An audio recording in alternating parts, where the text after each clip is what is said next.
Since childhood, Katherine Hobbs would have moments of extreme anxiety, knowing that she was going to die before her 16th birthday. Her fears were completely unwarranted, and they controlled the way she lived her life. She had no chronic illnesses, she had no reason to think that she was going to die so young. But sadly, her fears would come true in a way that was completely unexpected for everyone.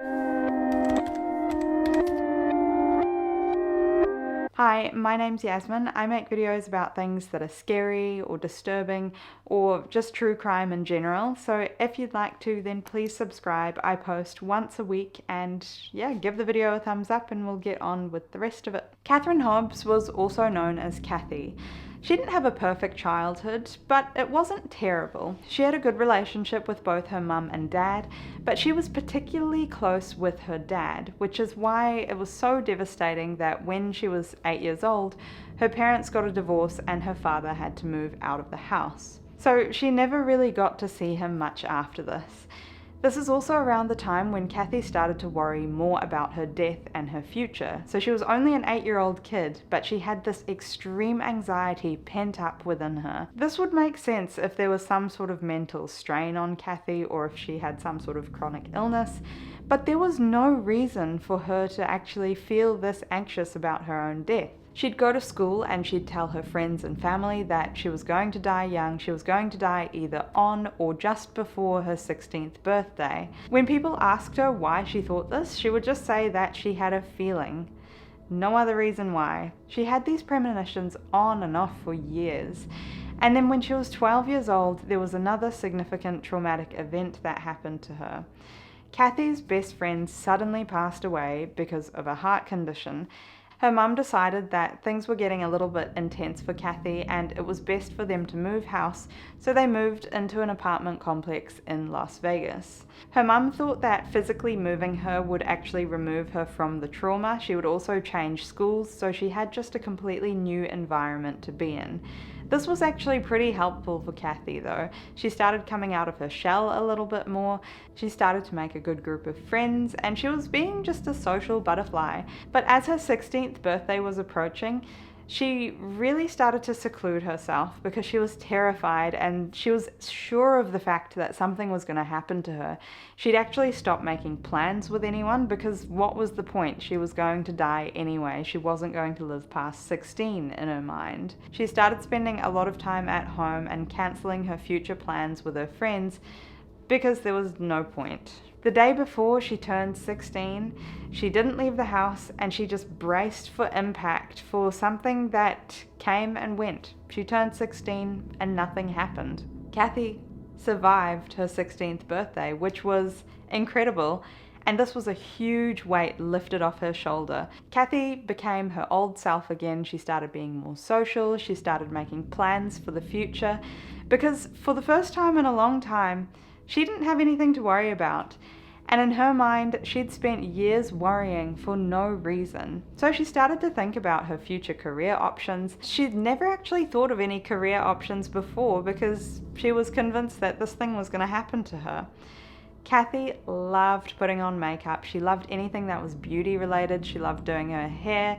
So she actually decided that once she was finished with high school that she'd become a qualified beautician and she'd open up a hair salon. And she also preemptively named the salon as Kat's Cut. There's actually no logical reason as to why her thoughts were linked so closely to the real life events that ended up happening to her. On the 23rd of July 1987, that night was a quiet night for Kathy. She was up late reading a romance novel on her bed.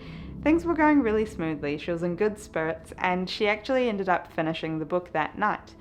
So something that Kathy would do is she would usually go back to the supermarket. It was a local supermarket in the area near her apartment complex. It was just a couple blocks down from where she lived. She'd go there and she'd usually just buy another paperback copy and bring it back home to her apartment, and she'd just start reading another book. And this particular night she wanted to do just that. She told her mum Vivian that she was going to go to the supermarket and she was going to get a new book. The problem was it was 11 p.m, so it was pretty late, but Kathy had done this before, it was no problem, and a lot of the time she had some friends that lived in the apartment complex, and they'd actually tag along with her. It was also a really busy area. It was very, very unlikely that something would actually happen to her because of how many people would be around in the area. So she got to the supermarket, bought the book with no issues, and started walking back home. At 3 a.m., Vivian suddenly woke up to a terrible dream. She had this awful headache, as if someone whacked her on the side of the head, and all of a sudden it just went away as quickly as it came, and her thoughts were, at least it's over now. She thought this was really strange, but didn't really think anything of it and just dozed back off to sleep. In the morning, the house was awfully quiet, and Vivian knocked on Kathy's door, but there was no answer. So she opened the door and found that Kathy's bed was made and she never actually made it home last night. Instantly, she panicked and she called the police. She knew something must have happened to her daughter.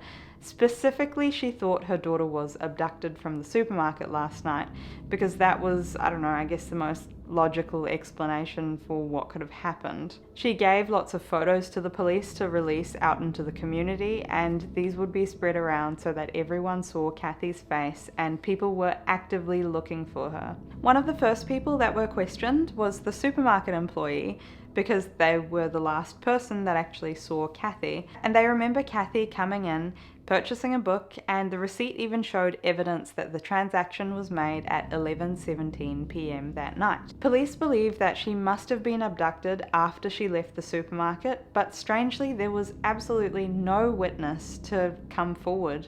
Vivian at the same time was searching Kathy's room to see if there was any indication of where she was going to go or whether this was planned. She found a very odd stack of letters that were addressed to herself, so Kathy's mum, Kathy's sister, her father, and some of Kathy's friends. She opened up the note that was addressed to her specifically. But what was even weirder was the fact that these letters were written 1 month before Kathy actually went missing. The letters said goodbye and that she loved her family members and for them not to be upset about her death because she knew it was coming. But sadly, Kathy wasn't wrong. 9 days later, Vivian got a heartbreaking call that her daughter had been found. About an hour away from Las Vegas, in an area called Lake Mead, a geologist whose name was Rick Paulcolt was going for a hike that day, and he was looking for rock crystals on the trail that he was on. He suddenly hit this putrid smell, which was about 20 feet away from the road or 60 meters away from the road, and he had to know what this awful, unfamiliar smell was. So he got a little bit closer to the smell, he followed it along the trail, and there he found the body of Katherine Hobbs. Kathy's body was in such a poor state that Rick had to actually steady himself, and he sat down for a bit trying to convince himself of what he had actually found before he contacted the police. Near where Kathy's body was found were tire tracks showing a vehicle had pulled into the area and then sharply turned left. There were also 2 blood-stained rocks, which were consistent with the injuries found on Kathy's body. It appeared that her cause of death was due to being repetitively struck on the head with these rocks. There was no evidence that could lead police in any other direction as to who may have done this to this poor girl. Strangely enough though, 3 months after Kathy's death, the Las Vegas Police Department received an anonymous message from an apparent witness. It was a man who didn't leave their name or any contact details, but he said he heard a girl screaming outside the supermarket that Kathy was at that night. He described her as wearing a white jacket with pink pants, which matched the description of what Kathy would have been wearing that night. He also provided a car license plate, but the police did a check on this, and it turns out this license plate number didn't even exist. Unfortunately though, the police were never able to track who the witness was because they never contacted the police department again and didn't leave any details. This case was really not going anywhere. They were at a dead end, but eventually they did deduce the fact that her murder was caused by a serial killer named Michael Lee Lockhart. Michael was 27 years old at the time, and he was in the Las Vegas area. He'd also stolen a car, and the car fibers matched some fibers that were found at the scene where Kathy was. When he was questioned about this, he did actually confess that he murdered Kathy. In fact, he confessed to 3 more murders, and these were murders that were taking place in Texas, Indiana, and Florida. Michael was executed in Texas on December 9th, 1977. This part is really unnecessary, but while I was researching this, I also found that people who are on death row can apparently choose what meal they can have just before they're executed. Michael's meal of choice was a double cheeseburger with some fries and a Coke. These were his last words before his execution. A lot of people view as what is happening here as evil, but I want you to know that I've found love and compassion here.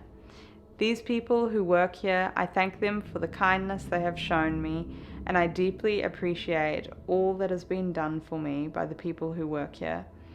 That's all, Warden, I'm ready. That was a strange and really sad story of what happened to Kathy Hobbs. If you found that interesting, then please subscribe because I post videos along the same vein every week. I will see you in the next one. Bye.